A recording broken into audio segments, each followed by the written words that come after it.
حضرت عمر فاروق رضی اللہ تعالیٰ عنہ نے حضرت علی رضی اللہ تعالیٰ عنہ کی صاحبزادی سیدہ ام کلثوم علیہ السلام کا رشتہ مانگا تو حضرت علی اور امام حسن علیہ السلام نے کیا جواب دیا؟ شیعہ روایات میں حضرت عمر فاروق رضی اللہ تعالیٰ عنہ کو طعن و تشنیع کا نشانہ بنایا جاتا ہے اور ان کو رسول خدا صلی اللہ علیہ وآلہ وسلم کی دختر سیدہ فاطمہ سلام اللہ علیہا کا قاتل گردانا جاتا ہے۔ حضرت عمر فاروق رضی اللہ تعالیٰ عنہ خاندان اہل بیت کے ساتھ اپنے تعلق اور رشتے کو مضبوط کرنا چاہتے تھے اور وہ خاندان اہل بیت سے نہایت عقیدت اور محبت رکھتے تھے۔ اس لیے عمر فاروق رضی اللہ تعالیٰ عنہ نے حضرت علی رضی اللہ تعالیٰ عنہ کی ایک صاحبزادی سیدہ ام کلثوم علیہ السلام کے ساتھ نکاح کی خواہش کا اظہار فرمایا اور ایک دن وہ رشتہ مانگنے کے لیے امام علی علیہ السلام اور حضرت حسن مجتبیٰ علیہ السلام کے پاس حاضر بھی ہوئے اور جا کر ان سے سیدہ ام کلثوم علیہ السلام کا رشتہ مانگا۔ یہ سن کر حضرت علی رضی اللہ تعالیٰ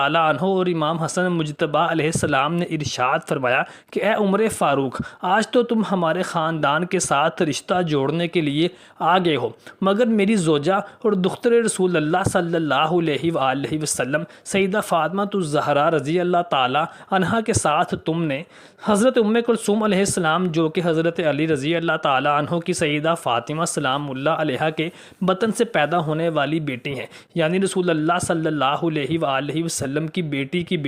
ان کی نواسی ہیں۔ حضرت عمر فاروق رضی اللہ تعالیٰ عنہ نے رسول اللہ صلی اللہ علیہ وآلہ وسلم کی قرابت حاصل کرنے کے لیے انہیں اپنے زمانہ خلافت میں سن 17 ہجری میں ان کا رشتہ حضرت علی رضی اللہ تعالیٰ عنہ سے مانگا تو حضرت علی رضی اللہ تعالیٰ عنہ نے بخوشی عمر فاروق کو ان کا رشتہ دے دیا۔ یوں حضرت عمر فاروق رضی اللہ تعالیٰ عنہ نے 40,000 درہم مہر کی رقم مقرر کر کے ان سے نکاح فرما لیا اور حضرت علی رضی اللہ تعالیٰ عنہ کے داماد بن گئے۔ حضرت عمر فاروق رضی اللہ تعالیٰ عنہ کا ان سے ایک بیٹا زید بن عمر فاروق اور ایک بیٹی رقیہ بنت عمر پیدا ہوئیں۔ علماء نے تصریح کر دی ہے کہ یہ بابرکت نکاح ذی القعدہ 17 ہجری میں منعقد ہوا تھا اور اس کا مہر 40,000 درہم مقرر کیا گیا تھا۔ پھر حضرت علی رضی اللہ تعالیٰ عنہ کی صاحبزادی سیدہ ام کلثوم علیہ السلام سے عمر فاروق رضی اللہ تعالیٰ عنہ کی اولاد بھی پیدا ہوئی۔ ایک لڑکا متولد ہوا، ان کا نام زید ابن عمر، اور ایک لڑکی پیدا ہوئی جس کا نام رقیہ بنت عمر تھا۔ علامہ جلال الدین سیوطی رحمۃ اللہ لکھتے ہیں کہ حضرت علی رضی اللہ تعالیٰ عنہ کے خلفۂ راشدین کے ساتھ تعلقات نہایت اہمیت کے حامل تھے، کیونکہ مسلمانوں کے منظور نظر اور سب سے قابل عزت اور قابل احترام حضرت علی رضی اللہ تعالیٰ عنہ ہی تھے، کیونکہ خاندان رسول اللہ صلی اللہ علیہ وآلہ وسلم کے سربراہ حضرت علی کرم اللہ وجہ الکریم ہی تھے اور نبی رحمت صلی اللہ علیہ وآلہ وسلم کے داماد اور چچا زاد بھائی ہونے کے ناطے تمام مسلمان حضرت علی رضی اللہ تعالیٰ عنہ کی نہایت عزت اور تکریم کیا کرتے تھے۔ جب حضرت علی رضی اللہ تعالیٰ عنہ نے حضرت ابو بکر صدیق رضی اللہ تعالیٰ عنہ کی پہلے خلیفہ کی حیثیت سے بیعت نہیں کی تھی تو اس وقت مسلمان 2 گروہوں میں بٹ گئے تھے۔ ایک گروہ تو وہ تھے جو حضرت ابو بکر صدیق رضی اللہ تعالیٰ عنہ کی فضیلت کو اور ان کی خلافت کو قبول کرنے کے بعد ان کی خلافت کی بیعت کر کے ان کو اپنا خلیفہ مان چکے تھے، لیکن کچھ ایسے بھی تھے جو حضرت علی کرم اللہ وجہ الکریم کو ہی مسلمانوں کا امام اور خلیفہ سمجھتے تھے۔ لیکن حضرت علی رضی اللہ تعالیٰ عنہ نے مسلمانوں کے اتفاق کو اور اتحاد کو مزید مضبوط اس وقت کیا جب آپ نے خلیفہ اول حضرت ابو بکر صدیق رضی اللہ تعالیٰ عنہ کی خلافت کی بیعت کر کے ان کو خلیفہ مان لیا تھا اور آپ نے اختیارات ہونے کے باوجود اپنی خلافت کا دعویٰ نہیں کیا تھا، بلکہ مسلمانوں کے درمیان اتفاق اور اتحاد کی قائم کردہ فضا کو قائم رکھنے کے لیے آپ نے حضرت ابو بکر صدیق رضی اللہ تعالیٰ عنہ کی خلافت کو قبول فرما لیا تھا۔ اہل تشیع کے موقف کے مطابق حضرت ابو بکر صدیق رضی اللہ تعالیٰ عنہ نے زبردستی حضرت علی رضی اللہ تعالیٰ عنہ کا حق خلافت ہتھیا لیا تھا اور خود خلیفہ بن گئے تھے، لیکن حقیقت اس کے بالکل برعکس اور الٹ تھی۔ حضرت علی رضی اللہ تعالیٰ عنہ اگر خود بھی چاہتے تو مسلمانوں کی کثیر تعداد حضرت علی رضی اللہ تعالیٰ عنہ کے ساتھ کھڑی ہو سکتی تھی اور حضرت علی رضی اللہ تعالیٰ عنہ نہایت آسانی کے ساتھ خود کو خلیفہ منتخب کروا سکتے تھے، لیکن حضرت علی رضی اللہ تعالیٰ عنہ نے ایسا کوئی اقدام نہ اٹھایا، بلکہ آپ نے حضرت ابو بکر صدیق رضی اللہ تعالیٰ عنہ کی خلافت کو تسلیم کر لیا تھا، اور آپ نے ان کی زندگی میں ان کو کئی اہم خلافتی امور میں اپنے مفید مشوروں سے بھی نوازتے رہے، جو کہ اس بات کا منہ بولتا ثبوت اور دلیل ہے کہ حضرت علی رضی اللہ تعالیٰ عنہ نے حضرت ابو بکر صدیق رضی اللہ تعالیٰ عنہ کی خلافت اور حکومت کے خلاف کبھی بھی کوئی اقدام نہیں کیا، اور نہ ہی ان کا بغض کبھی اپنے دل میں پالا۔ شیعہ مناقب میں اکثر یہ روایت بھی پیش کی جاتی ہے کہ جب حضرت علی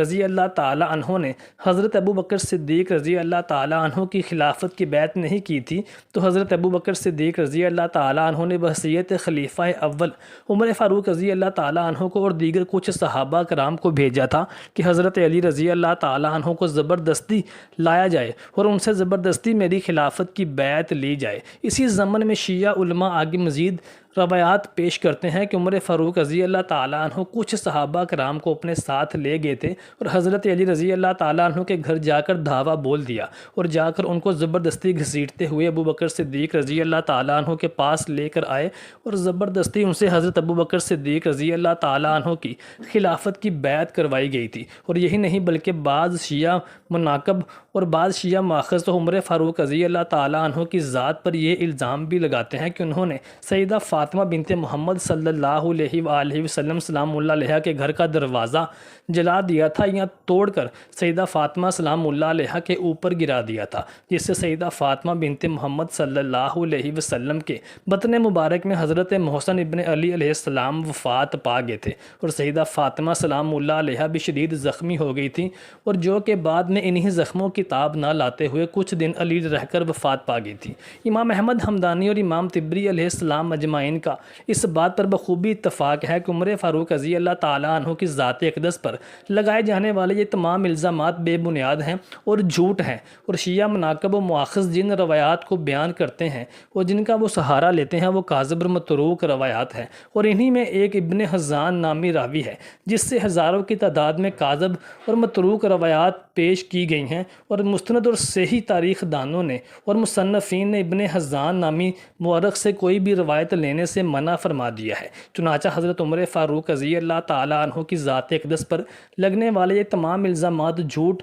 اور بے بناء اور پروپیگنڈا ہے، اور حضرت عمر فاروق رضی اللہ تعالیٰ عنہ اور حضرت علی کرم اللہ وجہ الکریم کے تعلقات کی گہرائی اور آپس میں عزت اور محبت اور عقیدت کا رشتہ ثابت کرنے کے لیے بہت سے علماء کرام نے بہت سے واقعات بیان کیے ہیں، جن میں احمد رضا خان نعیمی رحمۃ اللہ فرماتے ہیں کہ حضرت علی رضی اللہ تعالیٰ عنہ اور حضرت عمر فاروق رضی اللہ تعالیٰ عنہ کو اپنی اہلیہ اور دختر رسول اللہ صلی اللہ علیہ وآلہ وسلم سیدہ فاطمہ سلام اللہ علیہ کا اگر قاتل سمجھتے ہوتے تو وہ کبھی بھی ان کی طرف سے پیش کیے جانے والا قاضی کا عہدہ قبول نہ فرماتے۔ بلکہ یہی نہیں، جنگ قادسیہ کے موقع پر بھی جب حضرت عمر فاروق رضی اللہ تعالیٰ عنہ نے خود جہاد میں اور جنگ میں شریک ہونے کا قصد ظاہر کیا تو حضرت علی رضی اللہ تعالیٰ عنہ ہی وہ شخصیت تھے جنہوں نے حضرت عمر فاروق رضی اللہ تعالیٰ عنہ کو جنگ قادسیہ میں خود بنفس نفیس جنگ میں شریک ہونے سے روکا تھا، اور کہا تھا کہ اگر آپ کو جنگ میں کچھ ہو گیا تو مسلمانوں کے اتحاد کا شرازہ بکھر کر رہ جائے گا، کیونکہ مسلمانوں کی فتوحات میں آپ کا ایک بہت بڑا اور اہم کردار ہے، اس کو دھچکا لگ جائے گا، اور آپ کی زیر نگرانی مسلمان علاقوں پر علاقے فتح کر رہے ہیں اور سلطنت اسلامیہ بڑھ رہی ہے، یہ سب کچھ داؤ پر لگ سکتا ہے۔ چنانچہ یہی نہیں بلکہ حضرت عمر فاروق رضی اللہ تعالیٰ عنہ نے سیدہ کلثوم رضی اللہ تعالیٰ عنہ جو کہ حضرت علی رضی اللہ تعالیٰ عنہ کی صاحبزادی تھی ان کا رشتہ بھی مانگا تھا، اور امام باقر اور امام واقدی کے مطابق حضرت علی رضی اللہ تعالیٰ عنہ کی ایک صاحبزادی کلثوم حضرت عمر فاروق رضی اللہ تعالیٰ عنہ کے نکاح میں بھی آئی تھیں۔ چنانچہ حضرت علی کرم اللہ وجہ الکریم کا حضرت عمر فاروق رضی اللہ تعالیٰ عنہ کے ساتھ نہایت عقیدت، محبت اور شفقت کا تعلق خراب کرنے کے پیچھے بہت سی کاذب اور متروک روایات ہیں جن کو گھڑ لیا گیا ہے، اور حضرت عمر فاروق رضی اللہ تعالیٰ عنہ کی شان اقدس میں گستاخی کی جاتی ہے اور ان کے مقام اور مرتبے کو زند پہنچانے کی ناپاک کوشش و سازشیں کی جاتی ہیں۔ اللہ تعالیٰ سے دعا ہے کہ اللہ تبارک و تعالیٰ ہمیں نبی کریم صلی اللہ علیہ وآلہ وسلم کا، ان کے خاندان اہل بیت کا اور ان کے تمام صحابہ کرام علیہ اجمعین کا ادب اور عزت کرنے کی توفیق عطا فرمائے اور انہی کے صدقے ہمیں بروز محشر نبی کریم صلی اللہ علیہ وآلہ وسلم کی شفاعت بھی نصیب فرمائے۔ محترم ساتھیوں، امید کرتے ہیں آپ کو ہماری آج کی ویڈیو پسند آئی ہوگی۔ برائے مہربانی کمنٹ سیکشن میں اپنی رائے سے آگاہ کرنا مت بھولیے گا اور ویڈیو کو لائک اور شیئر کرنا مت بھولیے گا۔